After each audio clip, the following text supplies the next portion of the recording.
In this first session, first, what is corporate finance? What's it all about? And what does a financial manager do every day? What are the key forms of business organization? If I want to start a business, what types of forms are available to me?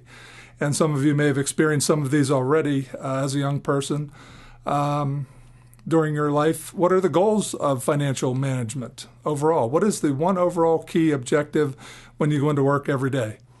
The fourth objective, what is the agency problem that you might run into? You'll hear about the agency problem a lot. You may see some student athletes that you know who have gotten into an agency problem at a fairly young age. You may be in that realm yourself where you have gotten into an agency problem, even here at college. And finally, what do financial markets do? How do they interact with a corporation? That will be our fifth learning objective.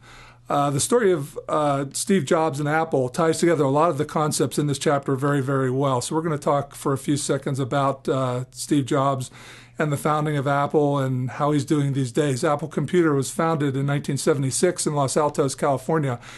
Steve Jobs and Steve Wozniak got together in the Jobs parents' garage and formed Apple Computer.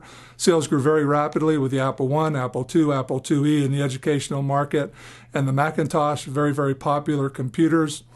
Then around 1985, about 9-10 years later, there was an industry-wide sales slump, and Apple got caught in this a bit. Jobs was relieved of his duties, so here he was the founder of the company, an entrepreneur, and then an executive with the company, relieved of his duties by the board of directors. And he went on to found Next Computer in 1985 and Pixar when he bought the computer graphics division of Lucasfilms in 1986. And as you know, these became highly successful companies. Jobs had 7 million shares, worth $120 million in 1985 when he left Apple. Apple was worth about $1 billion at that time. Contrast that with today when Apple has several hundred million shares and $250 billion in market value. It's one of the highest market capitalization companies in the United States at this time. In 1996, Apple was having some difficulties. So here, this is about 10 years later after Mr. Jobs had been let go. Apple bought Next Computer for about $430 million. Mr. Jobs received $200 million in stock options and a Gulfstream jet, probably to fly back and forth between Pixar and Apple. They needed the visionary back, and the founder was offered to come back to Apple Computer. Today, Apple's one of America's great business success stories. You know the successes of the products that Apple sells. The iPod, the iPhone, the iPad, and a countless stream of innovation. And a lot of that's thanks to Mr. Jobs coming back. So you'll see a lot of these concepts in this session tied together very neatly by the story of Mr. Jobs, who was a entrepreneur and a founder of Apple, and then an ex-employee, and then re-employed and became an executive once again at Apple Computer. So today we want to talk about what is corporate finance exactly? What does it involve? What are the things that are on the mind of the chief financial officer, the president of the company at all times? Number one of the first questions that is on the mind of the CFO, what long-term investments should we take on? For instance, at Walmart, this might be something like opening a new store in your local area, or do you have enough Walmart stores? How about a Sam's Club? Do we need another Sam's Club? This all falls under the category of capital budgeting. So when you hear the term capital budgeting, we're talking about property, plant, and equipment. How much property, plant, and equipment should we carry in our business? With a software company like Microsoft or Apple, I might be talking about should we develop a new operating system like Windows 7, or in Apple's case, Snow Leopard. These are questions that are on the CFO's mind every day. Question number two, where will we get the financing to build these new buildings, property, plant, and equipment, if we decide to go ahead? This question is called the capital structure question. What is capital structure? Capital structure is the mix of debt, long-term debt, and equity in the firm. Equity, when we talk about equity in all of these sessions, we'll be talking about stocks. And when we talk about debt, debt will come in the form of bonds and sometimes in terms of mortgages. Generally, when we talk about stocks and bonds, we're talking about securities. So we use the term securities throughout all these sessions. We're talking about stocks and bonds. The third decision on the mind of the CFO and CEO every day is how will I manage my everyday financial activities? Here we're talking about working capital management.